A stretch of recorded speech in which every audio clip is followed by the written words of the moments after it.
Welcome to the Tom's River Show post-primary election show. You guys know what the results are. We're going to discuss it in the show. We'll go over the results, the turnout, the matchups. Now it's real. Republicans versus Democrats, and I tell you, it is a real concern for the Republicans here. Not just from Gilmore. I'm sure you know George Gilmore lost his shot at acquittal. He's going to appeal. The last election, the Democrats for the council took 3 of the 4 seats, and Maria Maruca won by I think about 240 votes. It was very close. So this Tom's River could be shifting, and this is a pivotal election coming up. What changed things in this primary, and I was talking to a long-time GOP vet here in Ocean County, Tom's River. It was unusual for Tom's River to have a contested primary in the first place, but the wild card that never happened before was a live televised debate. I'm sure you've seen it by now. It's still on YouTube and our live stream. We had all 3 candidates in here, and supposedly it's never happened before, that you had a live debate focusing solely on Tom's River. If you've been watching our show here, Tom's River Show, for a while, this is exactly what we wanted Ready to Roll Studios to do, be part of the community. And doing these debates, bringing the issues right in to your living room or your smartphone or your tablet, because we had it on Comcast 190, we had it on our basic network, live stream, we had it on Facebook, we had it on YouTube. So you could not miss it. And Jersey Shore Online, the moderator was Chris Lundy, and Karen Hall from The Patch did a great job. Karen Hall did a great job promoting that. When we start producing the Shore Show on the boardwalk in Seaside Heights, we'll definitely bring Ms. Hall onto that show. She did a great job promoting it. She did a great job writing stories about the debate. And our primary, our debate, may have changed the outcome. You got to see all 3 of the candidates, not some crappy, cell phone video, a few snippets from a debate that may have been held in the VFW hall or high school auditorium. You had a debate that was geared towards Tom's River. Hate to use the words professionally produced because we had some issues there, but we learned by our issues. Ready to Roll Studios, as with our sister studio, Hudson Media Group, is a teaching studio. We have kids that come in college or after college, they intern here, or they get part-time jobs with the studios, and they learn editing, they learn lighting, they learn cameras, they learn set design. We put them to work here. So, and we did have some sort of an audio problem, but we corrected that. But the bottom line is, you got to see all 3 of the candidates, how they interacted, what their opinion was, what they felt were the big issues, and how they were going to deal with those issues in Tom's River.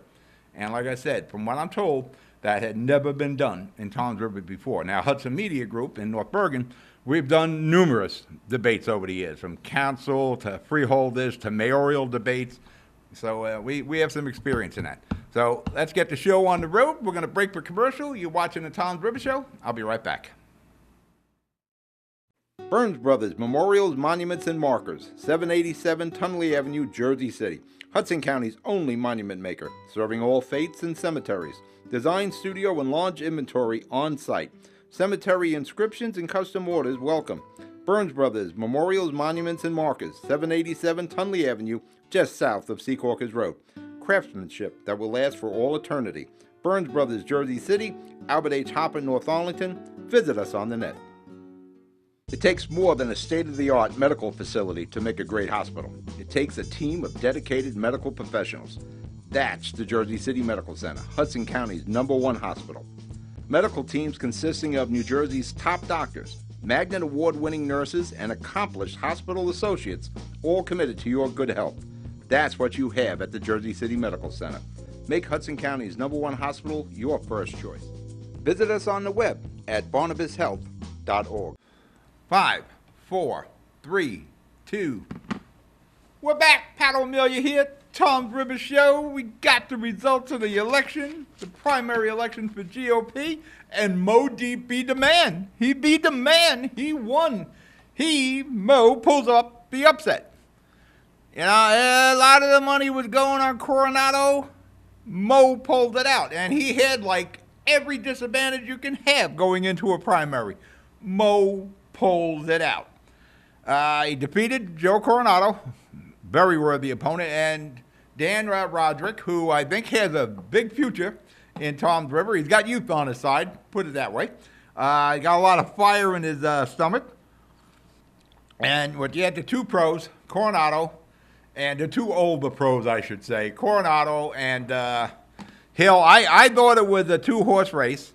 You know, I didn't think Roderick really had a good shot, and I'm sure if you pressed Roderick, he didn't. But he got his name out there, and his name got it, and he did well. Finished third, but he got quite a few votes there.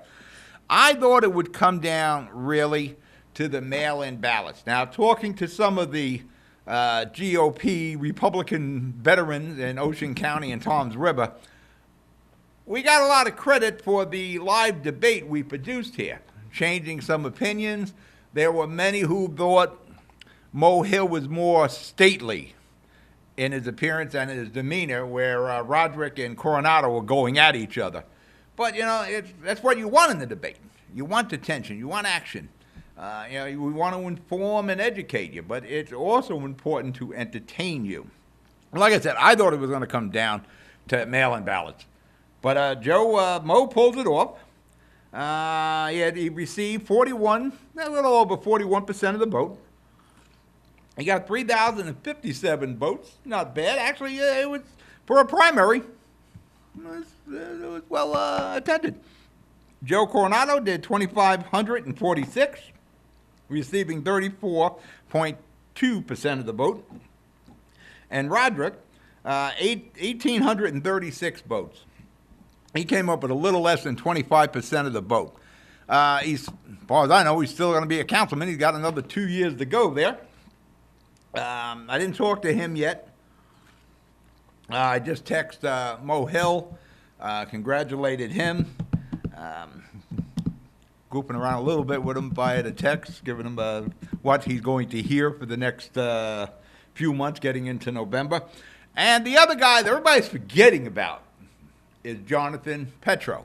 And Jonathan Petro actually did very well with 1,489 in an uncontested GOP stronghold, Tom's River, on the Democratic side.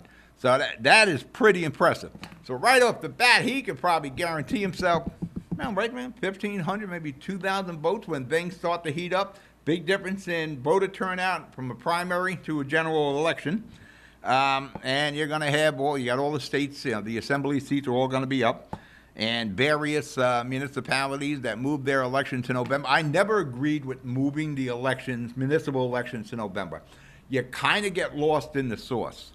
That's an old Jersey City saying from the Muller's Egg Noodles back in the old days. That was their commercial. Don't get lost in the sauce. There are so many statewide issues that the local municipalities' issues kind of get lost there. When they were always in May, they were the focus. And there was an economy, and there is an economy to campaigns. There's newspaper ads, there's billboards, there's the campaign signs. You didn't see a lot of that here because, again, a primary, and people don't really get excited over primaries. You'll see a big difference when it comes to the general election. But still, when it was in May with a runoff possibly in June, that's when there was action. There were people banging on the doors. They were talking about the local topics. Remember, politics is always local. And when you had your elections in May for the municipalities, that was the focus. It was on that township. It was on that municipality, that city. We kind of lose that when we go to November with the state and the governors or presidential. You really get lost when you get a presidential up there. What you're going to see here is going to be an election for the books. I think the last time a Democrat won in Tom's River was somewhere like 18 years ago, something like that. But this is going to be one for the books. This is going to be contested, going to be contentious. There's going to be mudslinging. It's going to be everything you like in the campaign. Now, Jonathan, I'm going to probably bring in both of these guys to do one-on-one interviews so we can all get to know, most people in Toms River, Mo. If you don't know by now, Mo, there's something wrong. But get to know Jonathan Petro. There was some communication this morning with the Democrats here in Toms River and me. I really don't want to get into a campaign right away. But, there may not be a choice. This campaign may start. I'd like to see Mo, because he just came off a tough primary, disappear for about a month, but that may not be the case. There are a lot of factors that have to be addressed now with how this campaign turned out and how the primary. One big one is, where is the Toms River Republican Club now? Remember, they turned their back on Mo. They wouldn't give Mo any money. They went with Coronado. It was part of the George Gilmore. Where is that? Is there a Toms River Republican Club in the Mo Hill Toms River future? Is there a Toms River Republican Club in this campaign? Does Mo kind of mend the bridges? Because I'm telling you, the breakup seemed pretty nasty. I think there's a lot of bad blood there. It'll be interesting to see what happens going forward with Mo Hill and the Toms River. We'll cover a little bit more as we go. But I'm going to break through commercial. You're watching the Toms River Show. I'll be right back. Good Friend Self-Storage in North Bergen, New Jersey is a fully climate-controlled facility equipped with state-of-the-art security, packing supplies, a Refer Friend program, and multiple loading docks convenient for commercial use. Located just off of Route 3 at 4301 Tunnelly Avenue, Route 1 and 9. Call 201-867-2444 or visit us on the web today. Good Friend Self-Storage. Let us be your good friend. I'm back. Toms River Show. Pat O'Melia here. You concerned Toms River resident. There, while we do the show, and we're talking the results of the primary. Mo Hill is the man. You had the remnants of George Gilmore's organization. He didn't back Mo Hill. The Toms River Republican Club didn't back Mo Hill. Where is that in the future? What about the remnants of George's organization? People who are appointed, people who have political positions. There is a lot of bad blood there. Where are they in the future of Toms River if Mo Hill, or I'll put it this way, they're questionable with Mo Hill or Petro. So if you're there because of Gilmore, rent, don't buy. The pressure is on Mo Hill to win this campaign. Like I said, this is going to be a generational, one for the record books campaign here in Toms River. If Toms River falls to the Dems, as Brick has, soon will the county government, Ocean County government, their freeholder board, that will start to fall. You'll have the two big kahunas, Toms River and Brick, strongly in Democratic control. And listen, it is very conceivable. Ocean County government, if Toms River falls to Jonathan Petro, everything is going to change on the freeholder board. Everything is going to change on the county level. You watch how this all is going to change. Petro, probably the Dems didn't put a lot of effort in there. There's always been talk about very little Democratic effort in Toms River and in Ocean County as a whole. That is going to change. Believe me, these statewide Dems see Toms River. They're seeing what I'm saying. Toms River falls with Brick already in the Democratic control. County government falls. Freeholders fall. There's going to be a lot of statewide support. When I say support means money for Petro. What becomes of Frank Holman? This guy just became the Ocean County GOP chair. His legacy could be losing complete control of Ocean County if Toms River falls to the Democrats. Frank Holman falls to the Democrats. County freeholders fall to the Democrats. That county government will fall to the Democrats. Now remember, the last election for council, the Democrats took 3 out of the 4 council seats. Maria Maruca survived, but not by a huge percentage. I think she won by about 245 votes. So if anybody's sitting there thinking, we're GOP, we're Republican, we'll survive. You better take this damn serious if you're a Republican in Toms River. Well, this is the dominoes. First domino fell with Gilmore. Second domino fell with Joe Coronado. Is the whole line going? Very possible if Mo Hill loses in Toms River. Remember this mantra, this campaign motto, this slogan. Mo Hill is status quo. Mo is status quo. I shouldn't put the hill in there. Mo is status quo. That is exactly what Jonathan Petro is going to be promoting in Toms River. Mo is status quo. If you'd get that, please, Mike. What are the issues here in Toms River? You've seen the debate. That's my phone ringing back there. But I do have personnel in the studio. Normally, it's only me here. The issues, development. That is the big one. Yeah, there is a huge concern of overdevelopment. That's what ushered in 3 out of the 4 council people. And at that time, Roderick was a Democrat. Commercial rateable. Toms River wants to see development and ratables, but they want to see it on the commercial side, where you don't have children going to school. You don't need, all the city services attached as you would with residential. So commercial ratables, the SEBA Gentry, whatever that is, the contaminated site. I'll never be able to spell. They pronounce. Oh yeah, Jigi, I guess. SEBA Jigi. There is a tax appeal involved in that, which is a huge hammer over the township of Toms River. If that tax appeal goes against Toms River's had to come up with some big bucks, millions and millions and millions of dollars. Who's got to come up with them big bucks? Well, that would be you, the property owners of Toms River. Now, and also, that's a big issue, the SEBA. What is the future of it? Now, a lot of the land's going to be capped. Yeah, they may never be able to clean it. But from what I understand, there's like 800 acres that is developable. You need jobs in Toms River. What you don't need is that report that there were 6,400 residential units, a city within a city. That you don't need in Toms River.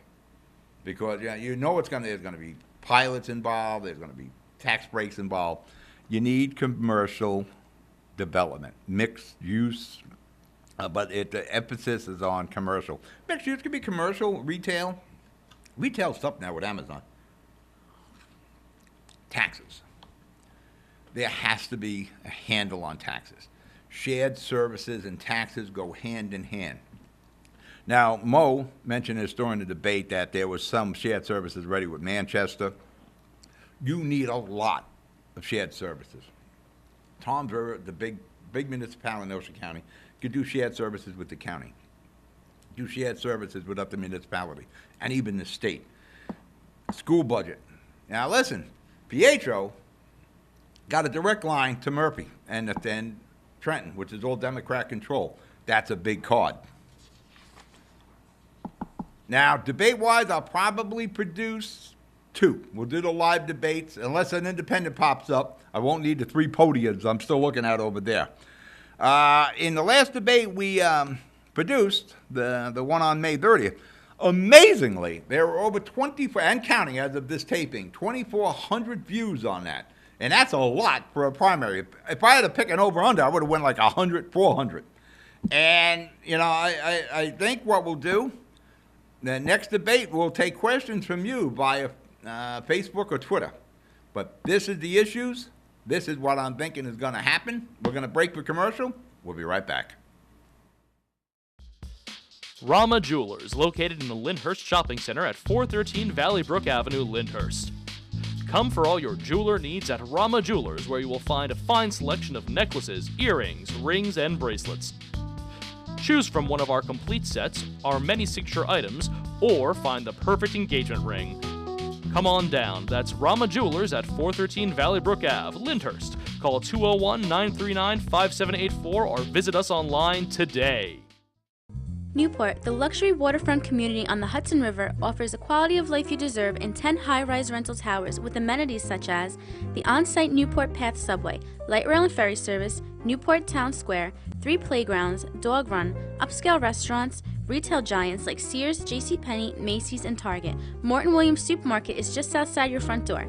A health and fitness club, spa, skating rink, and medical facilities are also on site. NewportNJ.com. Enjoy the New York skyline from Newport Town Square. Manhattan is just one path stop away or quick ride through the Holland Tunnel. Nursery and private elementary schools all on site. 12-screen movie theater at the Newport Center Mall. Want to visit Newport? Stay at the Westin or Marriott Hotel. Go to NewportNJ.com for details. Newport has luxurious towers, great restaurants, shopping, New York skyline views, schools, playgrounds, a marina and yacht club, gym, spa, fine wine, fine living. It's incredible. It's you. NewportNJ.com. Newport, live like you want.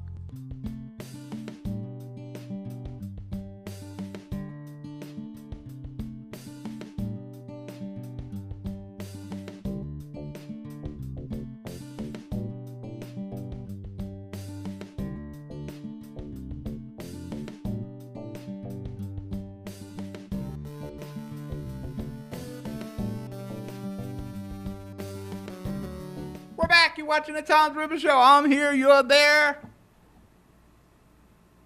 Doing the show. Don't forget all our sites. For that matter, we're on all our sites. We've got new ones here. You got Hudson Media TV show, HMG TV shows. You got Twitter. You got Instagram. By now, I believe we're on NJ on air, but you'll see all that stuff on the bottom of the screen. If you miss us on TV, you can catch us on the net. Simple as that. Senator O'Scallion, do you know him? From Red Bank? I've never met him, but I like his attitude, and he's a true working senator along the lines of Stack and Sacco and Lesniak and Sweeney, those guys. He was one of the guys, him and O'Toole, I think, that really defeated the red light cameras, but a lot with the Senator O'Scallion here. There are people, in particular, a guy Kevin I know, this has happened on Twitter, and Kevin, Jersey City guy, is encouraging the senator to change his position on red light cameras and speed cameras. Kevin would like these installed like they do in New York and in Los Angeles. Now, Senator O'Scallion, he's anti-red light cameras. And if you recall this boondoggle from about 3-4 years ago, it was a money grab. It was a flash and grab, really, is what it was. Deceit by all parties involved. Your very own municipalities were involved in the deceit. The red light camera companies were involved with deceit. And the review board, who in Hudson County, I never got the names of the review board. That was like top secret stuff. Well, I can't give out those names. There's somebody, I think, from the Sheriff's Department in the Jersey City PD and the PTA, I just wanted the name. The fear was those names would get out in the public, and somebody who got these red light cam tickets may have gone after them. Former Assemblywoman Joan Quigley and I, we both go down to downtown Jersey City a lot. No matter what Joan Quigley and I did, we could not avoid getting a red light camera ticket on Jersey and 18th Street in Jersey City. No matter what it was, no matter how you could stop, get out, light up a cigarette, and wait for 2 lights to go by. You take off and boom, you were hit with a ticket. You know, you made a right on the red. Basically, you were making a right on the red and getting a ticket. It was a boondoggle. It was a cash grab. Senator Sacco, who was also the mayor in North Bergen, was no way in hell he was ever going to permit them in North Bergen. He's seen through this thing from the beginning. We never had him on Kennedy Boulevard. The county was against. County exec Tom DeGeese. We never did it because they knew what the result of this was going to be. And sure enough, there were people saying, well, it cuts down on accidents at intersections. There was no proof of that. Actually, it may have caused some accidents because people were so worried about the red light camera. Speed cameras, if they ever are instituted in New Jersey, would be more of the same. You know, you take Route 37 in Tom's River. When I'm down here doing the show, I'm leaving on Route 37 and coming in. I am surprised I don't have radiation poison from all the radar speed trap radars you got going on Route 37. Whether it's the Sheriff's Department, Toms River, Berkeley Township, getting out of Seaside, KA ban, KA ban, KA ban. You know, it's tough. And you want to put speed light cameras in there? Who would encourage speed cameras and red light cameras? But it's always the anti-car gang, anti-car, parentheses, bike gang, that are always pushing for this. Now, again, like the guy Kevin, good guy in Jersey City, we do not agree on bikes. Yeah, he's pushing for red light cameras and speed cameras to make things safe. You know, how did we make it through life? How did we get here? You know, I crossed streets. I was a patrol boy. I crossed other students at one time. I would cross streets. And again, I'm talking about Jersey City. Whatever I talk about in Jersey City is easily translatable to Toms River. We're talking about all these protections just across the street in Jersey City. The very same streets. They haven't changed at all since my mom walked those streets. I'm walking the same streets as my mom did when I was a kid. We learned how to cross the street. We knew that. Like I said, at one time, I was a patrol boy. I used to cross hundreds of students getting out of school. Now that's a cop doing that. We all made it home somehow. We knew how to cross the street. That's a problem now. We knew how to ride a bike. You know, I rode all around Jersey City. We're talking about protected bike lanes in Jersey. We're going to protect the bike lanes in Jersey City. I don't know. I was able to traverse Jersey City on a bike, and I was 7, 8 years old. And I managed to get home every day. You know what? So did all my friends. We all got home. I did not lose a friend. Listen, I understand there are times, there's tragic accidents between a car and a bike, but, you know, in the world of percentage-wise, they were far and in between.